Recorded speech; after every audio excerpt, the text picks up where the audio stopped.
আমি আমার নিজের জেলাতে যেতে পারছি না, কলকাতায় বসে আছি এই মুহূর্তে। আমার জেলায় হরিরামপুর বলে একটি জায়গা আছে, সেইখানে আদিবাসী ভাইয়েরা আমাদের পথ অবরোধ করে আটকে রেখেছে। কেন? একটি আদিবাসী মেয়ে এবং মাইনর মেয়ে, প্রাপ্তবয়স্ক নয়, তাকে তৃণমূল কংগ্রেসের বুথ সভাপতি সে রেপ করেছে, তাকে ধর্ষণ করেছে। মুখ্যমন্ত্রী বীরবাহা হাসদাকে পাঠিয়েছিলেন, যাও আদিবাসীদের সাথে কথা বলো। বীরবাহা হাসদা পৌঁছতে পারেননি, কারণ আদিবাসী সমাজ বলেছে যদি বীরবাহা এখানে আসে তাহলে আমরা বীরবাহার গাড়ি আগুন দিয়ে জ্বালিয়ে দেব, বীরবাহাকে এখানে ঢুকতে দেব না, বীরবাহাকে এখানে থাকতে দেব না। This is the mood of the nation. দিদি, কোন কোন টিভি চ্যানেল, সর্বভারতীয় টিভি চ্যানেল প্রোগ্রাম করে রাত্রি 9টার সময়, মুড অফ দ্য নেশন। আমি পরিষ্কার বলে দিতে চাই, দেয়াল লিখন পড়ুন, মাননীয় মুখ্যমন্ত্রী, এটাই হচ্ছে মুড অফ দ্য স্টেট। এই রাজ্যের মুড বলছে মমতা বন্দ্যোপাধ্যায় যাচ্ছে, এই বাংলার মানুষের অত্যাচারের দিন শেষ হচ্ছে। আপনি বুঝতে পারছেন না, আপনি মেঘের আড়ালে লুকিয়ে থাকলেন। ছেলেরা যখন নবান্ন অভিযান করলো, ছাত্র নবান্ন অভিযান করলো, মারলেন, অ্যারেস্ট করলেন, আমরা বন্ধ দেখলাম। আর সন্ধ্যেবেলা আমি নিজে নেতৃত্ব দিয়ে লালবাজার অভিযানে গেলাম, কেন্দ্রীয় মন্ত্রী উপস্থিত, সাংসদ উপস্থিত, বিধায়ক উপস্থিত। আমরা অবাক হয়ে যাই দেখে। সেই সময় কোন রকম সাবধানতা অবলম্বন না করে পুলিশ কাঁদানে গ্যাসের সেল মারলো। আমরা অসুস্থ হলাম, আমি সাময়িকভাবে অসুস্থ হয়ে গেছিলাম। যাই হোক, সৌভাগ্যবশত হসপিটাল যেতে হয়নি, পার্টি অফিসে গিয়ে সুস্থতা বোধ করি। আর যখন দেখবেন যে এই পুলিশ কতটা এক চোখা, কোন দেখবেন যে অভিষেক ব্যানার্জি এখান দিয়ে যাচ্ছে। আমার নিজের অভিজ্ঞতা আছে, 19 সালে আমি তখন সাংসদ হয়েছি, আমি বাগডোগরায় গেছি, এয়ারপোর্টে ফ্লাইট ধরবো বলে। আপনারা জানেন প্রত্যেকটি বিমানবন্দরে ভিআইপি লাউঞ্জ থাকে। বাগডোগরার দুটো ভিআইপি লাউঞ্জ আছে, একই করিডোরের দুপাশে, এপাশে বাঁ পাশে এবং ডান পাশে। অভিষেক ব্যানার্জি ওখানে আসবেন বলে অন্য একজন সাংসদকে দুটোর মধ্যে একটা ভিআইপি লাউঞ্জে বসতে দেওয়া হচ্ছে না। এমন মনে হচ্ছে যে সুকান্ত মজুমদার বুঝি অভিষেক ব্যানার্জিকে দেখলে পরে তার দিকে ঝাঁপিয়ে পড়ে কামড়ে দেবে। মুখ্যমন্ত্রী, আমরা কামড়াই না, আমরা ফোঁসফোঁসও করি না, আপনি ফোঁসফোঁস করেন, কারণ আপনার অন্তরে বড় বিষ। আমাদের অন্তরে বিষ নেই। আমরা ব্যক্তিগত শত্রুতায় বিশ্বাস করি না, আমরা নীতিগত বিরোধিতায় বিশ্বাস করি।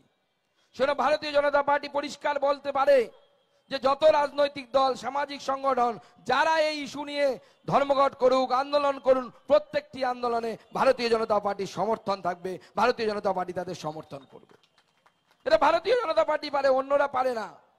তারা ভয় পায় ভোট ব্যাংক যদি চলে যায়। ভারতীয় জনতা পার্টি ভোট ব্যাংকের রাজনীতি করে না, ভারতীয় জনতা পার্টি নীতির রাজনীতি করে। এবং আমাদের নীতি লাউড এবং ক্লিয়ার। আমরা পরিষ্কার করে বলতে চাই যে এটা কোনো পৃথক একটি ধর্ষণের ঘটনা বা ধর্ষণ খুনের ঘটনা নয়। যেটা আমি বললাম, বিগত 72 ঘন্টায় 6টি ধর্ষণ হয়েছে, তার মধ্যে আদিবাসী থেকে শুরু করে মাইনরের সংখ্যা 5টি। এটা ল অ্যান্ড অর্ডার ডিসপিউট না, ললেসনেস না, পুরো আইন ব্যবস্থা পশ্চিমবঙ্গের ভেঙে পড়েছে। মহিলা কমিশন কোথায় খুঁজে পাবেন না, তারা এসি রুমে বসে থাকে। আজকে আমাদের মহিলা নেত্রীরা সেই অফিসে গেছিল আজকে তালা লাগাবে বলে। এরকম কমিশন থেকে লাভ কি? যারা শুধু কমিশন খেতে ব্যস্ত, কমিশনের কাজ করতে ব্যস্ত না, এরকম মহিলা কমিশন থাকার দরকার নেই। সেজন্য আমাদের মহিলা মোর্চার নেত্রীরা গিয়ে প্রতীকী সেই মহিলা কমিশনে গিয়ে তালা লাগিয়ে এসেছে। এইরকম বাজে একটা মহিলা কমিশন না থাকার থেকে না থাকা ভালো। না रहेगा বাস, না रहेगी বাঁশুরি। এরকম মহিলা কমিশন থাকার দরকার নেই। এরকম পুলিশ থাকার দরকার নেই যে পুলিশ খুঁজে বেড়াবে যে কোনোভাবে বাঁচানো যায় কিনা। আজকে একের পর এক যে বিস্ফোরক তথ্য উঠে আসছে, একের পর এক বিস্ফোরক ভিডিও বেরোচ্ছে, আজকে ভাবতে অবাক লাগে যে আমাদের একজন পুলিশ অফিসার, মহিলা অফিসার, তাকে প্রেস কনফারেন্স করতে পাঠানো হয়েছে। সে বলছে মহিলার যিনি নির্যাতিতা, যার মৃত্যু ঘটেছে, রেপ এবং মার্ডার হয়েছে, তার গায়ের চাদরের রং কি এখনো পর্যন্ত আমাদের পশ্চিমবঙ্গের পুলিশ ঠিক করে বলতে পারল না। কখনো শোনা যাচ্ছে লাল রঙের ছিল, কখনো পুলিশ বলছে নীল রঙের ছিল, আর মা বাবা বলছেন না সবুজ রঙের চাদর ছিল। পরে দেখা গেল ফটো বেরিয়ে গেল সবুজ রঙের চাদর। এত চাদরের রং পরিবর্তন হচ্ছে কি করে মিনিটে মিনিটে, আমরা সবাই অবাক হয়ে যাচ্ছি। নাকি এই চাদর দিয়ে অন্য কিছু ঢাকার চেষ্টা হচ্ছে? আমরা অবাক হয়ে গেলাম। স্টিং অপারেশন বেরোলো, সেই স্টিং অপারেশনে একজন মহিলা ডাক্তার যিনি সেই পোস্টমর্টম টিমের অংশ ছিলেন, আমার কাছে খবর আছে 2 জন মহিলা ডক্টর তারা পোস্টমর্টম টিমের অংশ ছিলেন, 2 জন মহিলা ডক্টর। পোস্টমর্টম রিপোর্ট যেটা ঘুরে বেড়াচ্ছে, আপনারা যদি ভালো করে দেখবেন, লাস্ট লাইনে লেখা আছে forceful piercing of vaginal part has been recorded. Bangla মানে জোর করে যৌনাঙ্গের ভিতরে প্রবেশ করানো হয়েছে। ভাষা সরকারি ভাষা বা ডাক্তারি ভাষায় এইভাবে লেখে, যে কথাটির মানে হচ্ছে রেপ হয়েছে। আমার কাছে স্পষ্ট খবর আছে সন্দীপ ঘোষ অ্যান্ড কোম্পানি এই লাইনটা কেটে দিতে, এই লাইনটা বাদ দিতে বলেছিল পোস্টমর্টম থেকে। আমি ধন্যবাদ জানাই, কুর্নিশ জানাই সেই মহিলা 2 ডাক্তারকে যারা বলেছিলেন যে এই 2 লাইন যদি না থাকে, এই লাইন যদি না থাকে আমরা এই পোস্টমর্টমে সাইন করব না। সেই জন্য তারা বাধ্য হয়েছিল এই লাইনটা রাখার জন্য, নাহলে ওই লাইনটাও থাকতো না, ওই লাইনটাও থাকতো না। আজকে আমরা অবাক হয়ে যাচ্ছি যে মেডিকেল সায়েন্স বা হেলথ ডিপার্টমেন্ট, যে হেলথ ডিপার্টমেন্টকে সব থেকে মানুষের জীবনের সব থেকে গুরুত্বপূর্ণ জায়গা, সেই জায়গায় মাননীয় মুখ্যমন্ত্রী এক ডাক্তার যিনি তার খুব কাছের বলে ডক্টর এসপিডি, তাকে বলে দিয়েছেন তুমি যেমন তেমন করে লুটে পুটে খা। বাংলার মানুষের ভবিষ্যৎ, বাংলার মানুষের স্বাস্থ্য সর্বতভাবে শেষ। আজকে অনেক তথ্য উঠে এসে আসছে। আপনি যান কোনো হসপিটালে, কোনো মেডিকেল কলেজে, আপনার পরিবারের যদি কেউ মারা যায়, কোনো দুর্ঘটনায় মারা যায়, তার পোস্টমর্টম হবে। পোস্টমর্টম হওয়ার পর ডোম আপনার কাছে আসবে, এসে বলবে পোস্টমর্টম হয়ে গেছে, নিয়ে চলে যান। আপনি গিয়ে দেখবেন গোটা বডিটা খোলা আছে, পেটটা কাটা, মাথাটা ফাটানো, যেরকম পোস্টমর্টমে হয়। বলে কেন? বলছেন আমাদের তো পোস্টমর্টম করা কাজ, সেলাই করা তো কাজ না। তাহলে কি করতে হবে? সেলাই বাড়ির লোক করতে পারবে? বলে না, বলে আমরাই করব। তাহলে কি করতে হবে? 5,000 টাকা দিতে হবে। রাজ্য ভেদে, রাজ্যের জেলা ভেদে এই রেট 4,000 থেকে 5,000 টাকা করে নেওয়া হয়। সেই টাকার ভাগ কি শুধু সেই তারা যারা সেলাই করে তারা পায়? তারা পান? তারা পান না। এই গোটা রাজ্য জুড়ে যে নেক্সাস তৈরি হয়েছে, যে চক্র তৈরি হয়েছে, যে দুষ্ট চক্র তৈরি হচ্ছে, সেই দুষ্ট চক্রে সবাই ভাগ পায়। সেই টাকা কালীঘাট পর্যন্ত আসে, সেখানে গিয়ে পৌঁছয় এই টাকা। মানুষ মারা গেলেও শান্তি নেই, মারা গেলে পরে তারপরেও সেখানেও দালালি, সেখানেও কাটমানি, সব নিয়ে মুখ্যমন্ত্রী এবং তার দলবল বসে আছেন। মাননীয় মুখ্যমন্ত্রী অনেক দিন পর, মেঘের আড়ালে থাকার পর একবার মিছিল করেছিলেন, ধর্ষিতার সাজা চায়, ধর্ষিতার ফাঁসি চায়, এসব বললেন। বলে টলে তারপরে ঘরের ভিতরে ঢুকে গেলেন। হঠাৎ করে ছাত্রদের সমাবেশে এসে উপস্থিত হলেন। আমি জানি না ছাত্রদের সমাবেশে যে 2 জন ব্যক্তি দিচ্ছে বাংলার শিক্ষা ব্যবস্থা, এ থেকে বোঝা যায় তৃণমূল কংগ্রেসের ছাত্র পরিষদের প্রতিষ্ঠা দিবস পালন হচ্ছে। আমার একজন পূর্ববর্তী বক্তা বলেছেন যেটা তৃণমূল কংগ্রেসের প্রতিষ্ঠা দিবস হতে পারে না, এটা কংগ্রেসের প্রতিষ্ঠা দিবস, কংগ্রেস ছাত্র পরিষদের প্রতিষ্ঠা দিবস। আমি তাকে পরে বলবো, দাদা তৃণমূল প্রতিষ্ঠা দিবস পালন করে, কারণ এটা চোরেদের দল, চুরি ছাড়া তারা টিকতে পারে না। প্রতিবত্ত কিয়া আমি একবার বলেছিলাম, ভোট বাক্স কেন এরা লুট করে, বাক্স দেখলেই লুট করতে শুরু হয়ে যায়। আমি ভাবলাম যে ছাত্র সমাবেশ হবে, জ্ঞানী গুণী ব্যক্তিরা ভাষণ দেবে, টিভিতে দেখতে পেলাম ছাত্র সমাবেশ হচ্ছে, তৃণমূল কংগ্রেসের প্রতিষ্ঠা দিবস পালন হচ্ছে। 2 জন ব্যক্তি মুখ্য বক্তা, একজনকে যিনি জালি পিএইচডি করেছেন বিদেশ থেকে, তার নাম মমতা বন্দ্যোপাধ্যায়। জালি পিএইচডি কি একটা ইউনিভার্সিটির নাম জোগাড় করেছে, east Georgia university. East Georgia university থেকে জালি পিএইচডি। আর তার ভাইপো ভাষণ দিচ্ছে, যিনি জালি এমবিএ করেছে দিল্লির একটি কলেজ থেকে। পরবর্তী সময় প্রমাণ হয়েছে বাংলার ছাত্র সমাজের আদর্শ কোন একজন জালি পিএইচডি ধারী বা জালি এমবিএ ধারী হতে পারে না। বাংলা সমাজের আদর্শ বিবেকানন্দ হতে পারে, নেতাজি সুভাষচন্দ্র বোস হতে পারে, অন্যরা হতে পারেন, কিন্তু আপনারা হতে পারেন না। আর সেখানে এলেন, ছাত্রদের ভবিষ্যৎ কি, এসএসসি কি, শিক্ষা কি হবে, উচ্চ শিক্ষায় new education policy, national education policy implement হবে কিনা, কোনো কথা আপনার মুখে নেই। শুধু বুক ভরা বিষ আর ফোঁস ফোঁস ফোঁস ফোঁস করে যাচ্ছে। প্রধানমন্ত্রীকে গালি দিচ্ছে, বলছে আমরা আইন আনবো, 15 দিনের মধ্যে সাজা দেওয়ার ব্যবস্থা করব। দিদিমণি সেই রাজার গল্পটা মনে আছে তো? রাজার একটা পোষা বাঁদর ছিল, বাঁদরের হাতে রাজা তরোয়াল দিয়ে দিয়েছে, বলছে যে তুই পাহারা দে। এবার রাজা ঘুমোচ্ছে, রাজার নাকের উপরে মাছি বসেছে, বাঁদর মেরেছে এক কোপ, মাছি তো উড়ে পালিয়ে গেছে, রাজার নাক কাটা গেছে। আইন হচ্ছে সেই তরোয়ালের মতো, আইন আছে, শক্তিশালী আইন ভারতবর্ষের আছে, আইনটা প্রয়োগ হবে কিনা নির্ভর করে আইনটা কার হাতে আছে। আপনার হাতে থাকলে ওই আইন কোনো প্রয়োগ হবে না। আইন আছে তো, ফাঁসিরও ব্যবস্থা আছে।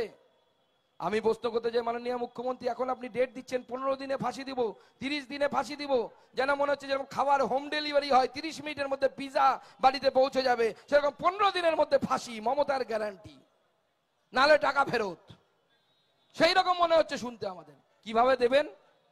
আইনটা কিভাবে তৈরি হবে? হয় 15 দিনে। আপনি বলছেন আপনি লয়ের ছাত্রী, আপনি ল পড়েছেন, আমার সন্দেহ হয়।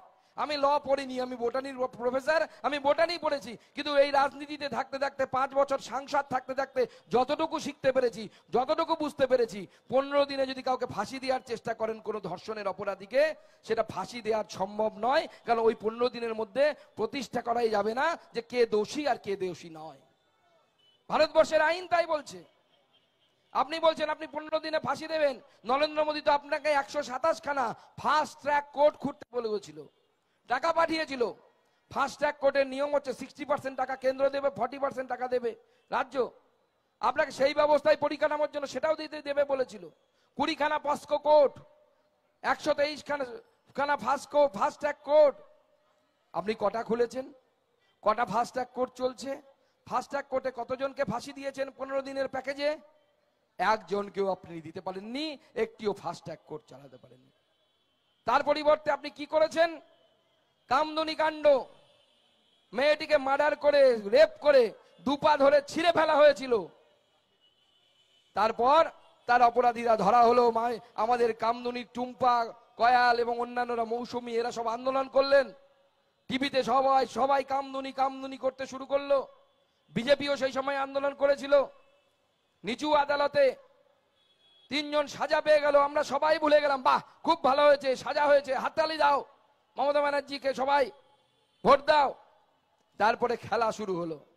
মুখ্যমন্ত্রী বলেন খেলা হবে, খেলা হবে, খেলা হবে। পরে খেলা শুরু হলো যখন সেই অপরাধীদের কেস কলকাতা হাইকোর্টে এলো, 3 জন বেকসুর খালাস। কেন? কারণ আপনার পুলিশ তথ্য প্রমাণ জোগাড় করতে পারেনি যে রেপ আর মার্ডার হয়েছিল। 11 কিছুদিন যাক, আপনার পুলিশ বিনীত গোয়েল হয়তো প্রমাণ করে দেবে ধর্ষণই হয়নি, খুনই হয়নি, নিজে নিজে মরে গেছে।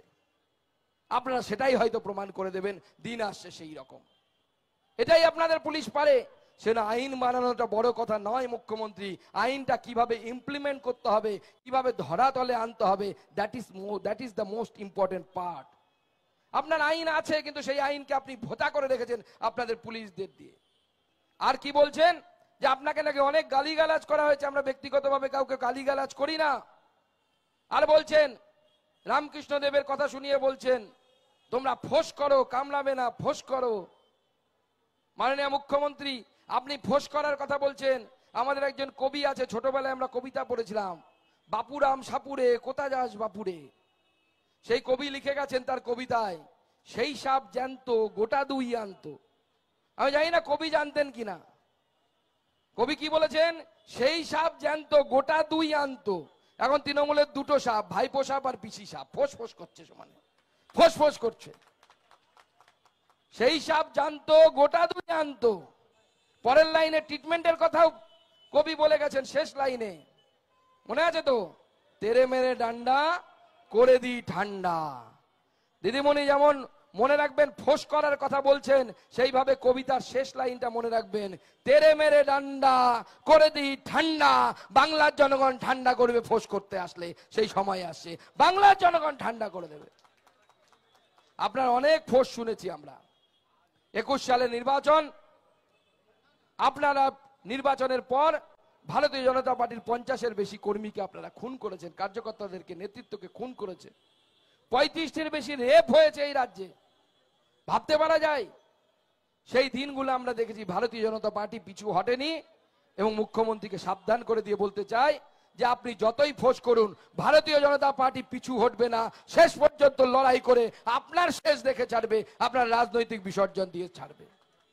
আর মনে রাখবেন, যদি বেশি ফোঁস করেন, মনে রাখবেন প্রত্যেক ক্রিয়া নিউটনের তৃতীয় সূত্র ভুলে গেছেন নাকি? সেই না আবার মনে করাচ্ছি মাননীয় মুখ্যমন্ত্রীকে, নিউটনের তৃতীয় সূত্র, প্রত্যেক ক্রিয়ার সমান ও বিপরীত প্রতিক্রিয়া আছে, তার জন্য তৈরি থাকবেন, তার জন্য তৈরি থাকবেন। ভারতীয় জনতা পার্টি অনেক অত্যাচার সহ্য করেছে, আপনাদের মার খেয়েছে, আমাদের কর্মীদের বাড়িঘর ভেঙেছেন, আমরা মুখ বন্ধ করে সহ্য করেছি, আমরা ভরসা রেখেছি গণতন্ত্রের উপরে, বলিদান দিয়েছি, আমরা রক্ত দিয়েছি, প্রয়োজন হলে আরো বলিদান দেব, আরো রক্ত দেব, কিন্তু এই বাংলাকে আপনার কবল থেকে মুক্তি করে ছাড়বো, আপনার কবল থেকে এই বাংলাকে উদ্ধার করে ছাড়বো। ভারতীয় জনতা পার্টি সেটা ঘোষিত নীতি। তাই প্রত্যেক ক্রিয়ারও সমান এবং বিপরীত প্রতিক্রিয়া আছে, মাথায় রেখে আপনারা ঠিক করবেন। আপনার বিনীত গোয়েলকে নোটিশ পাঠিয়েছে জাতীয় মানবাধিকার কমিশন, বলছে আই বাবা বিনীত একটু ঘুরে যা, দেখি তুই কত বড় সাপ, এসবের বিষ নেই সেরকম সাপ নাকি বিষ আলা সাপ। তাই মাননীয় মুখ্যমন্ত্রী, আপনার পুলিশকে আমরা পরিষ্কার বলে দিতে চাই, বিজেপির পক্ষ হয়ে কাজ করতে হবে না, নিরপেক্ষ অবস্থান বজায় রাখুন, নিরপেক্ষতা বজায় রাখুন, মানুষের কাছে সম্মান পাবেন, বিজেপির কাছে সম্মান পাবেন। আর যদি নিরপেক্ষতা বজায় রাখতে না পারেন, তাহলে কয়েকদিন আগে আমরা দেখলাম এক ট্রাফিক পুলিশ কলকাতার উপকণ্ঠে একজন ব্যক্তিকে ধরে, ট্রাফিক পুলিশ ঠিক নয়, অ্যাকচুয়ালি সিভিক ভলেন্টিয়ার, ধরে তার কাছ থেকে টাকা পয়সা চেয়েছে বা কিছু দিতে রাজি হয়নি, তাকে ধরে মেরেছে। পাড়ার লোক সবাই মিলে এসে ঘিরে ধরে সেই সিভিক ভলেন্টিয়ারকে তেরে মেরে ডান্ডা করে দিয়ে ঠান্ডা ট্রিটমেন্ট দিয়ে দিয়েছে। পাড়ার লোক দিচ্ছে, গ্রামের লোক দিচ্ছে। আপনারাও যদি নিরপেক্ষতা বজায় রাখেন, বাংলার মানুষ আপনাদেরকে সম্মান করবে, স্যালুট করবে। আজকে পুলিশকে দেখে, পশ্চিমবঙ্গের পুলিশকে দেখে, বিশেষ করে অফিসারদেরকে দেখে, যারা আইপিএস যারা হয়ে আছেন বা WPS যারা হয়ে আছেন, তাদেরকে দেখে আমাদের লজ্জা লাগে। ন্যূনতম মেরুদণ্ডটা সোজা রাখতে পারেন না, মুখ্যমন্ত্রীর বাড়ির চাকরে রূপান্তরিত হয়েছেন। আপনাদেরকে জনগণ সম্মান করবে না। মানুষ সম্মান তাদেরকেই করে যারা নিজের সম্মান রাখতে পারে। সম্মান চান যদি, তাহলে সম্মান রাখার ব্যবস্থা করুন। এই চোরেদের সাথী হবেন না, এই চোরেদের সাথী থাকলে আপনাদেরকে কেউ সম্মান করবে না। মানুষ তাড়িয়ে তাড়িয়ে আপনাদেরকেও তাড়াবে, যেরকম সাপ ঢুকলে কার্বলিক অ্যাসিড দিতে হয়। আমি বাংলার কর্মীদেরকে বলবো যে মুখ্যমন্ত্রী যদি ফোঁস করতে বলে এবং তাতে উৎসাহিত হয়ে মুখ্যমন্ত্রীর পুলিশ বা তৃণমূলের গুন্ডা যারা হারমাত, যারা অত্যাচার করে, তারা যদি হঠাৎ উৎসাহিত হয়ে বাংলার জনগণের উপরে, বাংলার মানুষের উপরে বা বিজেপির উপরে যদি হামলা করতে যায়, তাদেরকে বলবেন, দেখ বাবু, বেশি ফোঁস করিস না, আমার বাড়িতে পদ্মছাপ কার্বলিক অ্যাসিড আছে, পদ্মছাপ কার্বলিক অ্যাসিড আছে, যেটা দিলে পরে সব সাপ লেজ গুটিয়ে পালায়। সেই সাপদেরকে লেজ গুটিয়ে পালাতে হবে, সেই দিন আসছে। বন্ধুগণ, আগামী দিনেও আমাদের ধর্ণা চলবে, 7 দিন পর্যন্ত আমরা ধর্ণা করব। আগামী 2 তারিখ আমরা জেলায় জেলায় ডিএম অফিস ঘেরাও করব, 29টি জেলাতে আমরা করব। কলকাতার জেলাগুলোকে আমরা আপাতত বাদ রেখেছি। আমরা তারপরে ব্লকে আমাদের ধর্ণা, ঘোষিত ধর্ণা আছে 4 তারিখ আর 6 তারিখ। প্রতিটা মন্ডল অর্থাৎ জেলা পরিষদে 1 ঘন্টার জন্য, 2 ঘন্টার জন্য বিজেপি চাক্কা জ্যাম করবে। পশ্চিমবঙ্গ সেদিন অচল হবে, পশ্চিমবঙ্গ সেদিন অচল হবে এবং গোটা বাংলার মানুষ সেদিন দেখবে যে ভারতীয় জনতা পার্টির কর্মীরা ন্যায় দেওয়ার জন্য, আমার তিলোত্তমাকে ন্যায় দেওয়ার জন্য, আমার বাড়ির বোনকে ন্যায় দেওয়ার জন্য পথে নেমেছে। এবং এই লড়াই ভারতীয় জনতা পার্টি শেষ পর্যন্ত লড়বে, যতদিন না আমরা ন্যায় পাচ্ছি। আমার প্রশ্ন একটাই, অনেকে বলছেন যে দিয়ে দাদা অপরাধীদেরকে ধরে ফাঁসি দিয়ে দিন, ন্যায় হয়ে যাবে। না, সেটা ন্যায় না। প্রথম প্রশ্ন, এই ধরনের ঘটনা ঘটলো কেন? অভিষেক বন্দ্যোপাধ্যায় গোটা দেশে 3 মাসে না কত দিনে, 90 দিনে গোটা ভারতবর্ষে 900 খানা রেপের ঘটনা তিনি টুইট করেছেন, বলেছে যে 900 খানা রেপ ঘটেছে গোটা দেশে। আমি অভিষেক বন্দ্যোপাধ্যায়কে সাংবাদিকদের মাধ্যমে চ্যালেঞ্জ করেছিলাম, আবার চ্যালেঞ্জ করছি, যে এই 900টা ঘটনার মধ্যে আরজি করের ঘটনার যে ক্যারেক্টারিস্টিক আছে, যে বৈশিষ্ট্য আছে, সেই বৈশিষ্ট্যগুলো মেলে এরকম একটি রেপের ঘটনা গোটা ভারতবর্ষ জুড়ে দেখিয়ে দিন।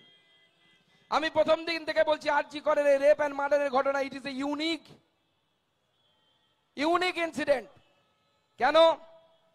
রাজ্যের রাজধানী কলকাতা, কলকাতার মধ্যে হার্ট অফ দ্য টাউন ইংরেজিতে যাকে বলে, অর্থাৎ শহরের কেন্দ্রস্থলে একটি সরকারি মেডিকেল কলেজে অর্থাৎ গভর্নমেন্ট প্রেমিসেসের ভিতরে সরকারি ডিউটিরত অবস্থায় একজন মহিলা ধর্ষিতা হচ্ছে।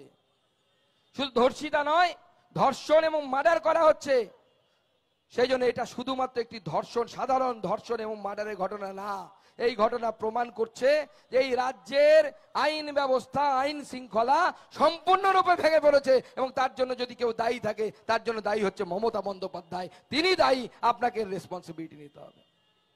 আমি অভিষেক বন্দ্যোপাধ্যায়কে আবার বলছি এই মঞ্চ থেকে, আপনি গোটা ভারতবর্ষ খুঁজে এই যে 4টে বৈশিষ্ট্য বললাম, ক্যারেক্টারিস্টিক্স বললাম, স্যালিয়েন্ট ফিচার বললাম এই ঘটনার, এই 4টি বৈশিষ্ট্য খুঁজে এই 900টা ঘটনার মধ্যে একটা ঘটনা খুঁজে বের করে আনুন।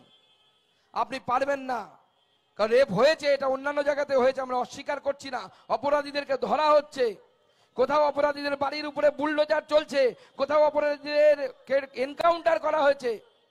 পশ্চিমবঙ্গ একমাত্র রাজ্য যেখানে অপরাধীদেরকে বাঁচানোর জন্য মুখ্যমন্ত্রী থেকে শুরু করে, তার সিপি থেকে শুরু করে, তার ডিজিপি থেকে শুরু করে সবাই প্রাণপাত করে যাচ্ছে যে বাঁচাতেই হবে, বাঁচাতেই হবে, সন্দীপ ঘোষকে বাঁচাতে হবে। আমি জানি না সন্দীপ ঘোষের মধ্যে কি এমন মধু লুকিয়ে আছে, তাকে বাঁচানোর জন্য গোটা পুলিশ প্রশাসন সবাই একত্রিত হয়েছে, মুখ্যমন্ত্রী পর্যন্ত একত্রিত হয়ে লড়াই করছেন যে সন্দীপ ঘোষকে বাঁচাতে হবে। আবার ভাইপো দেখলাম মঞ্চ থেকে বলছে যে সন্দীপ ঘোষকে ধরছে না কেন সিবিআই। আমি সেদিনও বলেছি, আবার বলছি, কেন ধরছে না তার প্রশ্নটা আপনার পিসিকে করে আসুন। যে কোনো তদন্ত চলে হচ্ছে এভিডেন্সের উপরে, তথ্যের উপরে, প্রমাণের উপরে। আপনি যে 4-5 ঘন্টা ধরে, 4 দিন ধরে সিবিআই এর কাছে কেস যাওয়ার আগে এবং পুলিশ আসার আগে সন্দীপ ঘোষ, সেই কালো কোট পরা উকিল বাবু, আরো বিভিন্ন ডাক্তার বাবু, থানার আইসি যারা ঘুরে বেড়াচ্ছিলেন ওই এলাকাটাতে, মনে হচ্ছিল যে গরু চড়ার মাঠ, অনেকগুলো গরু ঘুরে বেড়াচ্ছে দিদির সেই দুষ্টু গরুদের মতো। একটি ক্রাইম সিনে যদি এত লোক ঘুরে বেড়ায়, কোনো তথ্য সেখানে উপস্থিত থাকতে পারে না। সমস্ত তথ্যকে মিটিয়ে দেওয়া হয়েছে, কার নির্দেশে মেটানো হলো। আজকে ফোন কল রেকর্ডিং বেরিয়ে যাচ্ছে, নির্যাতিতার বাড়িতে ফোন করে হসপিটাল কর্তৃপক্ষ বলছে আপনার মেয়ে সুসাইড করেছে, তাড়াতাড়ি আসুন। আমি যখন প্রথমবার বাড়িতে গেছিলাম নির্যাতিতার বাড়িতে, তার মা বাবা বলেছিল 3 বার ফোন এসেছে তাদের কাছে। একবার বলা হয়েছে আপনার মেয়ে অসুস্থ, একবার বলা হয়েছে আপনার মেয়ে অজ্ঞান হয়ে গেছে এবং তাকে আমরা ভর্তি করেছি হসপিটালে, আর তৃতীয়বার ফোন যায় তখন বলা হয় আপনার মেয়ে সুসাইড করেছে, আপনার মেয়ে আত্মহত্যা করেছে। আজকে আমরা এই মঞ্চ থেকে মাননীয় মুখ্যমন্ত্রীকে প্রশ্ন করতে চাই, এর আগেও করেছিলাম, উত্তর পাইনি মুখ্যমন্ত্রী। ভেবেছিলাম আপনি সেদিন ছাত্রদের মঞ্চ থেকে যখন আরজি কর নিয়ে কথা বলছিলেন তখন আপনি উত্তর দেবেন, কিন্তু আপনার উত্তর দেওয়ার সাহস হলো না, আপনার বুকে হিম্মত নেই, সেজন্য আপনি উত্তর দিতে পারছেন না। আপনি ভয় পাচ্ছেন যে সত্যটা যদি বেরিয়ে যায় তাহলে মুখোশটা খুলে যাবে, সাদা শাড়ি আর হাওয়াই চটির ব্র্যান্ডটা নষ্ট হয়ে যাবে। এই সাদা শাড়ির উপরে ছিটে রক্তের দাগ মানুষ দেখতে পাবে, যেটা বিজেপি দেখতে পাচ্ছে, যেটা আম জনতা দেখতে পাবে। তাই আপনি ভয় দেখাচ্ছেন, ডাক্তারদের ভয় দেখাচ্ছেন, বাংলার মানুষকে ভয় দেখাচ্ছেন, প্রধানমন্ত্রীকে ভয় দেখাচ্ছেন, নরেন্দ্র মোদীকে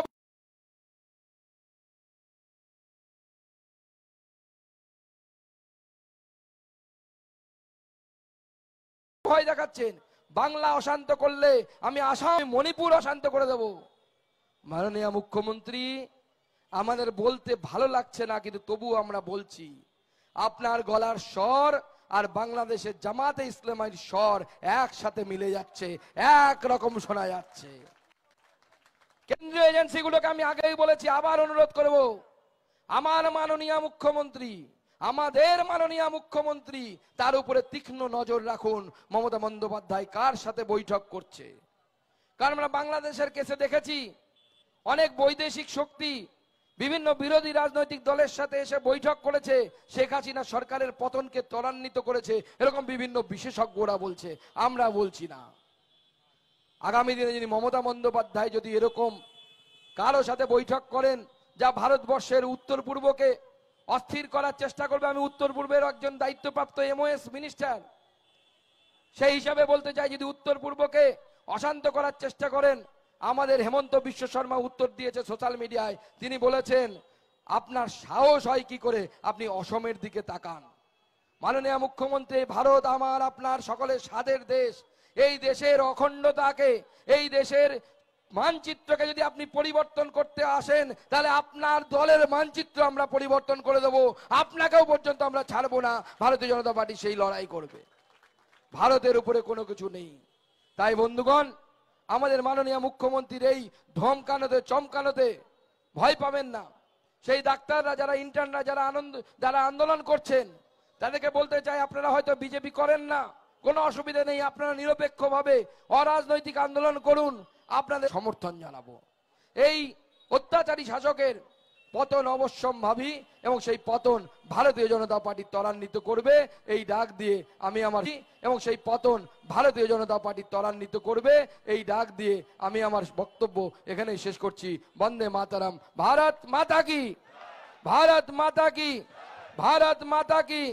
we want, we want justice, we want justice, we want justice, we want. Justice. ভয় পেয়েছে মমতা, ছাড়তে হবে ক্ষমতা। মনে থাকবে তো, ভয় পেয়েছে মমতা, ছাড়তে হবে ক্ষমতা, ভয় পেয়েছে মমতা, ছাড়তে হবে ক্ষমতা, ভয় পেয়েছে মমতা, ছাড়তে হবে ক্ষমতা, ভয় পেয়েছে মমতা, ছাড়তে হবে ক্ষমতা, ভয় পেয়েছে মমতা। ছাড়তে হবে ক্ষমতা। আর যদি সাপ ফোঁস করতে আসে, মনে থাকবে, তেরে মেরে ডান্ডা করে দেবো ঠান্ডা। করে দিই ঝান্ডা। যদিও কবি লিখেছিলেন, আপনারা করে দেবো ঠান্ডা বললেন, কোনো অসুবিধা নেই। কিন্তু এই সাপকে ঠান্ডা করতেই হবে, নাহলে বাংলার ভবিষ্যৎ ঠিক থাকবে না। এটুকু বলে আপনাদের সকলকে নমস্কার, পথ চলতি মানুষকে আমার নমস্কার জানিয়ে আমার বক্তব্য শেষ করছি। বন্দে মাতারাম। ভারত মাতা কি জয়। ধন্যবাদ মাননীয় রাজ্য সভাপতি ডক্টর সুকান্ত মজুমদার মহাশয়কে। এবার আপনাদের সামনে বক্তব্য রাখবেন আমাদের